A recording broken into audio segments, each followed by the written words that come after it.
Hello मेरे class 10th के दोस्तों, स्वागत है आप सभी को आपके अपने चैनल पे। दोस्तों, लगातार सीरीज चल रहा है कंटेंट से नो कॉम्प्रोमाइज। मैथ का जो है कंप्लीट जो है क्लास 10th की तैयारी कराया जा रहा है। आप जो है इस चैनल से जुड़िए, सब्सक्राइब और शेयर करते रहिए। और बोर्ड परीक्षा का जो है दोस्तों बूस्टर डोज जो है आ चुका है, और इसी बूस्टर डोज से जो है आपको डायरेक्ट जो है क्वेश्चंस जो है आपको सॉल्व होंगे, एग्जाम में आपके हेल्प मिलेंगे। और आपको जो है लगातार जो है सीरीज जो है चल रहा है, वीडियो अच्छा लग रहा है तो आप जो है इस चैनल को सब्सक्राइब्स और जो है शेयर जो है आप जरूर जो है मुख्य तौर पे जो है करते रहें। चलिए आज की क्लास की हम शुरुआत करते हैं। आज की क्लास में हम लोग पढ़ने वाले हैं समांतर श्रेणी, समांतर श्रेणियाँ, यानी समांतर श्रेणी भी आप बोल सकते हैं, जिसको हम लोग बोलते हैं एपी। ठीक है दोस्तों, हम जानेंगे कि एपी क्या होता है। सबसे पहले एपी को समझने से पहले आपको जो है तीन चीजें समझना बहुत जरूरी है। पहला जो आपका चीज है एपी से समझने से पहले, वो जो आपका पहला चीज है उसका नाम है सीक्वेंस यानी अनुक्रम, दूसरा नाम है श्रेणी दूसरा का, और तीसरा का नाम है दोस्तों सीरीज। ये तीन चीज अगर आप समझ गए तो यकीन मानिए कि आपको जो है एपी जो है कंप्लीट समझ में आ जाएगी। देखिए हम अभी अनुक्रम की चर्चा करते हैं। अनुक्रम जो आपका दोस्तों होता है वो क्या होता है, इसको हम लोग समझेंगे। देखिए अनुक्रम किसी नियम के अनुसार निश्चित क्रम, इस चीज को आप याद रखिएगा, निश्चित क्रम में संख्याओं की क्या है, एक व्यवस्था है।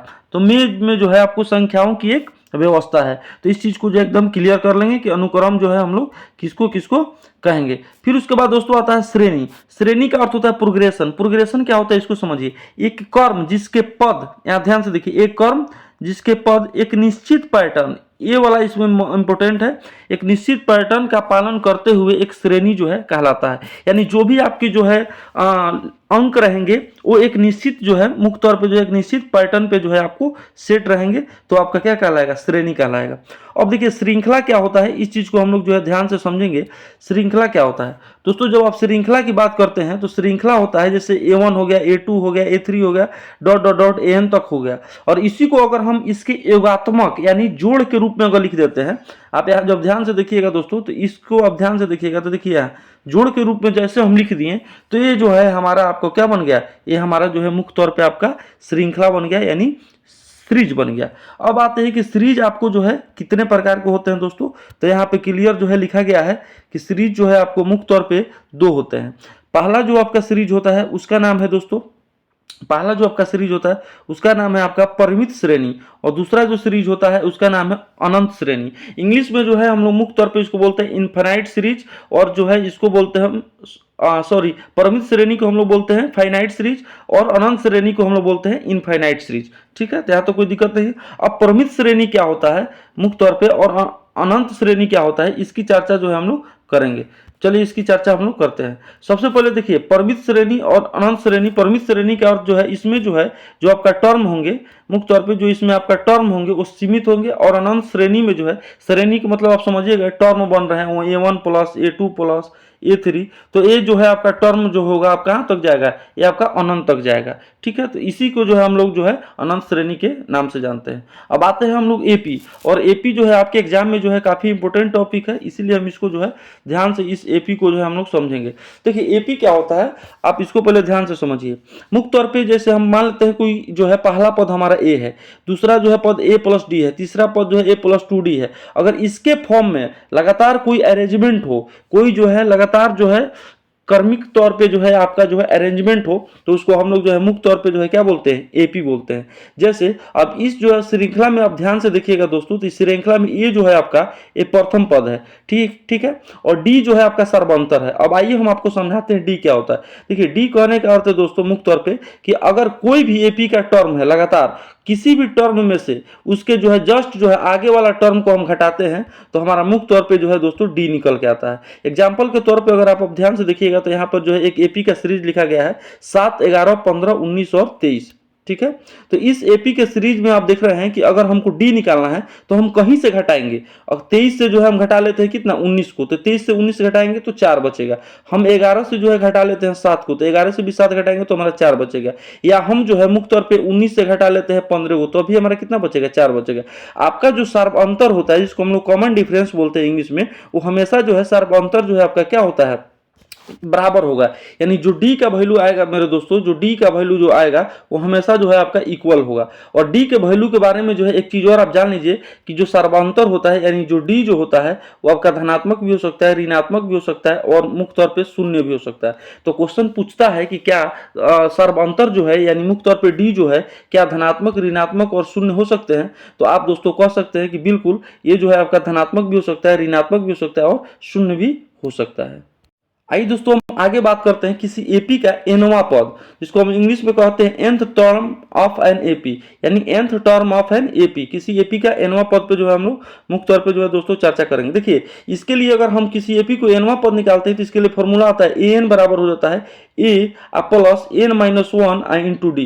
तो इस फॉर्मूला जो है काफी जो है एकदम जो है फेमस फॉर्मूला है। तो इस चीज को जो है इस फॉर्मूला को हमको याद रखेंगे। इस फॉर्मूला में जो है क्या कह रहा है कि एन का जो फॉर्मूला है A plus N minus one into D, जहां से हम आपको बता चुके हैं एन मतलब होता है आपका nth टर्म, आपको निकालना है। एन मतलब यानी टर्म, पदों की संख्या, नंबर ऑफ टर्म। ए मतलब हो गया आपका प्रथम टर्म यानी पहला पद, और डी मतलब हो गया आपका कॉमन डिफरेंस यानी सर्वांतर हो गया। ठीक है, अब यहाँ से जो है एक इंपोर्टेंट टॉपिक है जो कि आपके जो है जानना जो है काफी जरूरी है आपके जो है जानकारी के लिए, ये है कि एनवा पद किसी एपी का अंतिम पद से, अगर हम किसी एपी के अंतिम पद से अगर एनवा पद निकालना चाहते हैं तो हमारा कौन सा फॉर्मूला होगा? तो याद रखिएगा एन बराबर होता है एल माइनस, एल को जो है हम लोग क्या बोलते हैं, एल को जो है हम एकदम लास्ट जो है आपका टर्म बोलते हैं, लास्ट टर्म बोलते हैं यानी अंतिम पद बोलते हैं। ठीक है, तो एन का फॉर्मूला जो है इस कंडीशन में आपका जो है निकल कर मेरे भाई आ जाता है। एन का फॉर्मूला या मुख्य तौर पर देखिए एन का फॉर्मूला आ जाएगा एल